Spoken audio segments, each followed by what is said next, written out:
Episode की शुरुआत में दादी जो है वो यांग से पूछने लगती है कि बताओ तुम्हारा और हावर्ड का क्या रिश्ता है।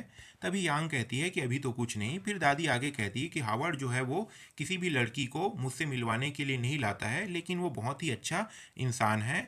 मैं आशा करती हूँ कि तुम उसके अटेंशन को पाने में कामयाब रहोगी। उसी समय यांग जो होती है मुस्कुराते हुए कहने लगती है कि बिल्कुल बिल्कुल। फिर यांग जो होती है वो पूछने लगती है कि बताओ दादी, तुम्हारा और हावर्ड का रिश्ता जो है वो देखने में तो बहुत ही अच्छा लगता है। फिर दादी आगे बताने लगता है कि जो उसके माता पिता है, शादी के बाद वो लोग खेती यहाँ पे नहीं करना चाहते थे, वो हमेशा से शहरों में रहना चाहते थे। जब हावर्ड 7 साल का हुआ तब उसे मेरे पास अच्छी शिक्षा के लिए छोड़ गए, और जितने भी इसके भाई बहन कजन यहाँ तक के चाचा थे वो सभी के सभी इसे बुली करते थे। इसी वजह से ये जो हावर्ड है पहले हंसमुख किस्म का हुआ करता था, लेकिन बाद में धीरे धीरे ये पूरी तरीके से चेंज हो गया और एक शांत व्यक्ति में परिवर्तित हो गया। आज भी मैं इसके लिए अपने आप को दोषी ठहराती हूँ, और ये सब चीज़ मेरे वजह से हुआ है, क्योंकि ये सारी बातें जो है वो यांग को दादी जो होती है वो बता रही होती है। तभी सीन चेंज हो जाता है। दूसरे दिन का सीन दिखाया जाता है। दूसरे दिन पर हमारा मेन कैरेक्टर सुबह सुबह उठता है और जब फांसी लेने लगता है, उसी समय हमारा मेन कैरेक्टर अपने सिर को पकड़ लेता है और कहने लगता है कि मुझे सिर में काफ़ी दर्द हो रहा है।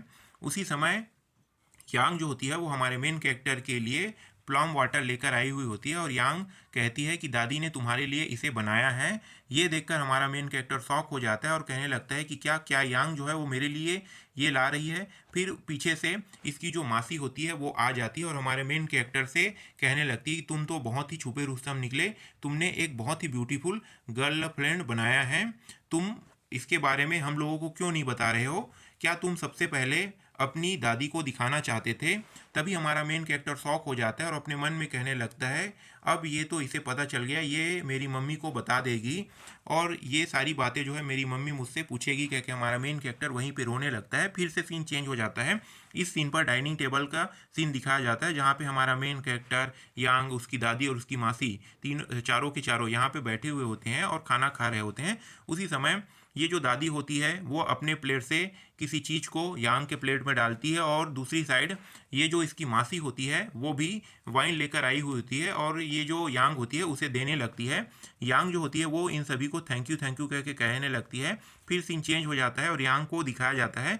यांग को हमारा मेन कैरेक्टर उठा के इसे बिस्तर की ओर ले जा रहा होता है। तभी बिस्तर में इसे सुला दिया जाता है और यांग जो है वो बिस्तर में पड़ी हुई होती है, और हमारा मेन कैरेक्टर जो होता है वो साइड की ओर देखता है जहाँ पे इसकी जो दादी होती है और मासी जो होती है उसे गुड टेक केयर कह के वहाँ से चले जाते हैं, और हमारा मेन कैरेक्टर इन दोनों को आवाज़ लगा रहा होता है और कह रहा होता है हे ऐसा कुछ भी नहीं है, कह के हमारा मेन कैरेक्टर इन दोनों को आवाज़ लगा रहा होता है। तभी हमारा मेन कैरेक्टर यांग को देखता है और यांग को देखने के बाद ये भी वापस जाने लगता है। उसी समय यांग जो होती है वो हमारे मेन कैरेक्टर के कपड़े को पकड़ लेती है और कहने लगती है कि तुम यहाँ से मत जाओ। फिर हमारा मेन कैरेक्टर कहने लगता है मैं तो लाइट बंद करने के लिए जा रहा था।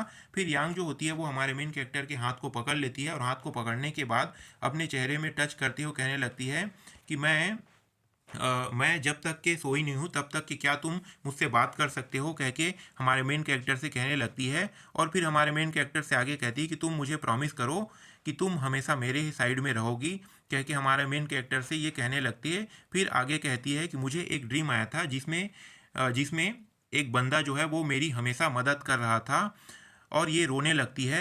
फिर ये कहने लगती है कि 2003 नाम का जो नूडल हाउस है उसके बारे में मैं तुमसे कुछ पूछना चाहती हूँ, क्या ये तुम्हारे लिए एक स्पेशल नंबर है, कह के ये जो यांग होती है वो हमारे मेन कैरेक्टर से पूछने लगती है और रोने लगती है।